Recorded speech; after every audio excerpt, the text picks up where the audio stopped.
This one was big. A huge wall of text, but I have you covered.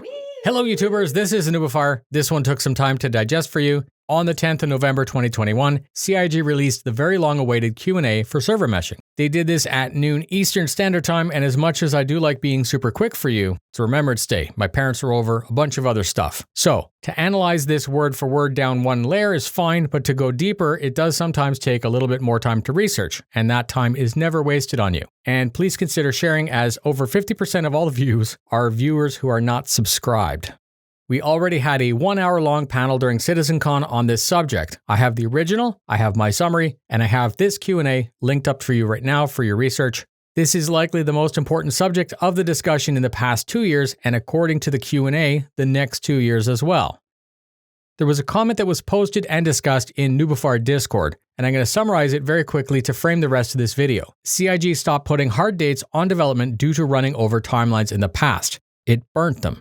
The community funds the development, and the development pushes the progress, and that's needed or everything fails and we don't get a game. So the discussion was that CIG is basically cornered.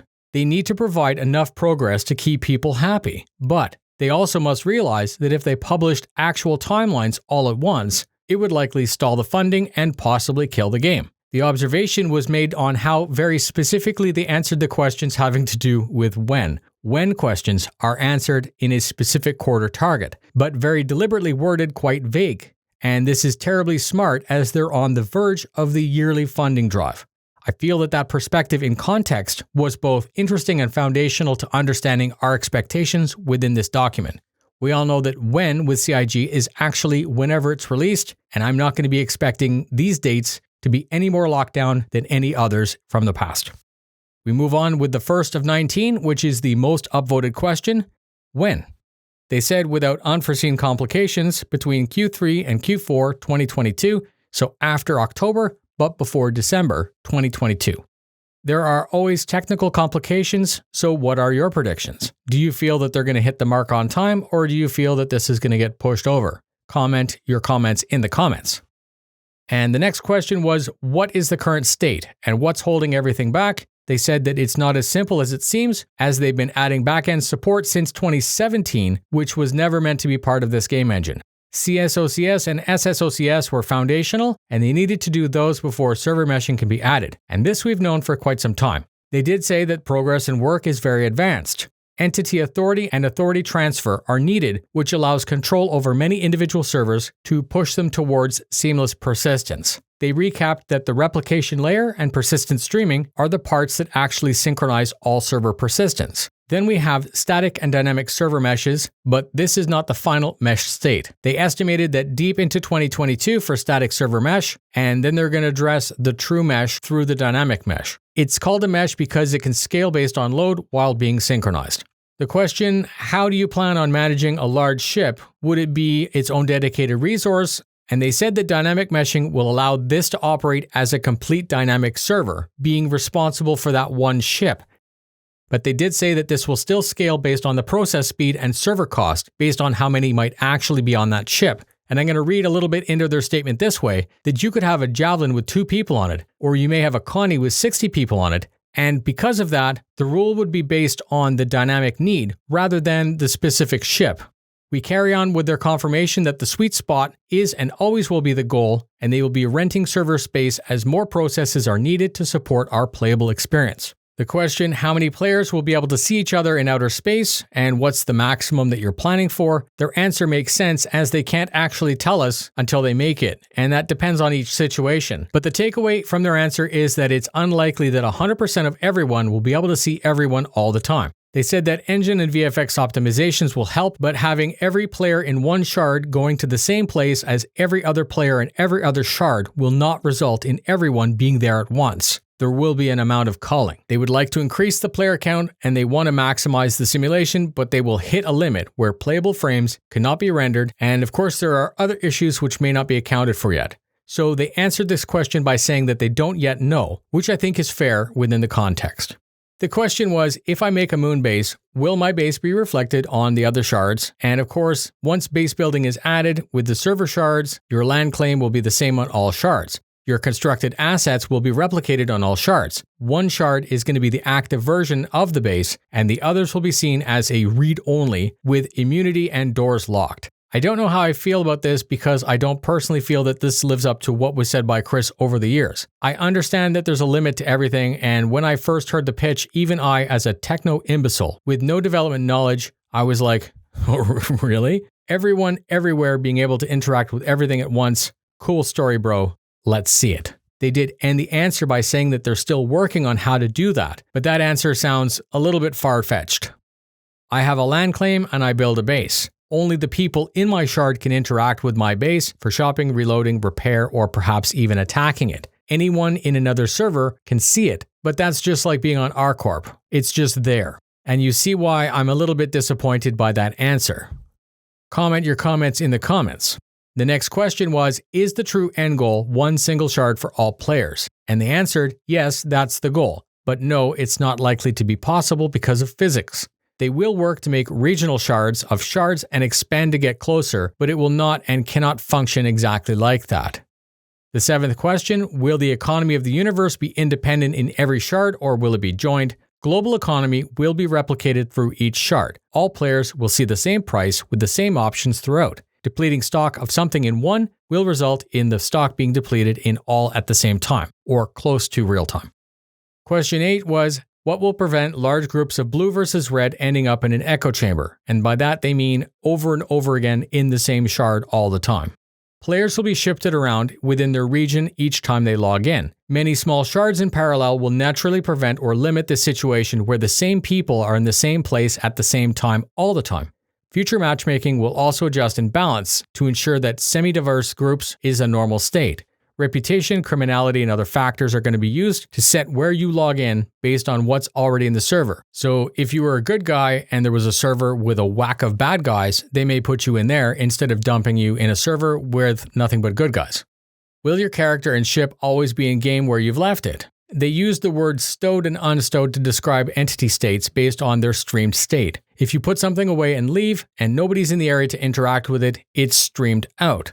When you land and log out, your ship will be streamed out as well, a little bit like taking a chess piece off a board. When you come back and ask for your ship, the chess piece is placed back and it's ready to go. They did confirm what we knew from 2014, which was when you log out and your ship isn't put away properly, it may remain, providing there's someone nearby who could interact with it. If they interacted with it while you weren't there and it was improperly stowed, perhaps it would be destroyed and you would need to wake up in a hospital without your ship. This is critical for bounty hunting gameplay and others to prevent people from just hitting Alt F4 as they're about to get captured. You're going to need to close out the game by closing out your ship by parking it. How much is the new content dependent on server meshing now? They answered by saying that the current focus is on building new star systems because meshing will not only improve the perceived player cap, but also the potential play area. They said that the plan was that Pyro would be next once server meshing was added, as early as the end of next year. How much of a performance improvement can we expect? They said that we are limited to a single server construct right now, and that's hurting performance. With the static mesh in place, they expect desync to improve, as we will basically be in our own little shard. They went on to say that FPS itself may not actually go up, because that's pretty much already dependent based on your hardware. Meshing will help mainly with lag and desync. The question was, how many possible meshed servers do they need to have in like 10, 100, 1000? They're not able to provide an answer because everything is going to grow and contract as needed. They gave us a list of considerations that'll impact that final number, how many entities remain, how many players in a single shard, the effect of several gameplay mechanics, performance profiles, write queues, and of course, efficiency in the database. Can an asset as small as a bullet travel across shards? And they said no, because each shard is isolated. In order for items to transfer between instances, those items need to be stowed and then unstowed. Only one server node will be in control over, let's say, something like a missile, while other server nodes will only see it as a client view. Bullets are client side. When you're handling different regions, are they going to be in their own little server farms? Or are you planning on making one global universe? They're going to keep things based on regional distribution but can revisit in the future. And this bothers me a little bit because it comes back to the idea of one org being made out of players from all over the world. Will I, as the org leader, let's say, need to implement a time zone rule where my clanmates will only be able to play together within their own geographic area to get better performance? more questions than answers, it seems. And again, comment your comments in the comments, but they did elaborate a little bit further in the next answer. The question was, I live in Europe, and after launching server meshing, will I be able to play with friends from the United States? And they confirmed that they have no desire to limit who can play based on where they live. They said items would be stowed and unstowed regardless of the instances, again, but they did not talk about if they thought performance and lag would be an issue. I would still like a little bit more definition in this answer, which is how they plan to deal with lag. This question had to do with what happens when different parts of replication layers or entity graphs crash, what that looks like to the player.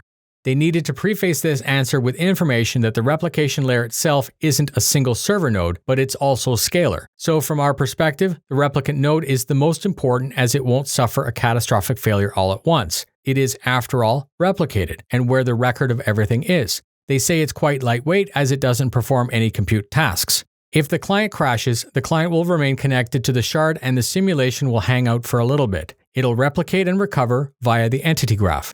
You're going to see some snapping and perhaps a teleport, but all of this will be done in less than a minute. If the gateway crashes, it's even easier to recover as you'll see a freeze and then recover quicker. This was discussed in greater detail on that panel during CitizenCon. The system is actually a lot more complex with layers of service. If the hybrid service crashes at the end user will see a similar experience with a hang-up and some teleportation, and then a recovery. They will ensure to add systems to fully restore our experience in the same shard with the same players and as close to the same state as we had.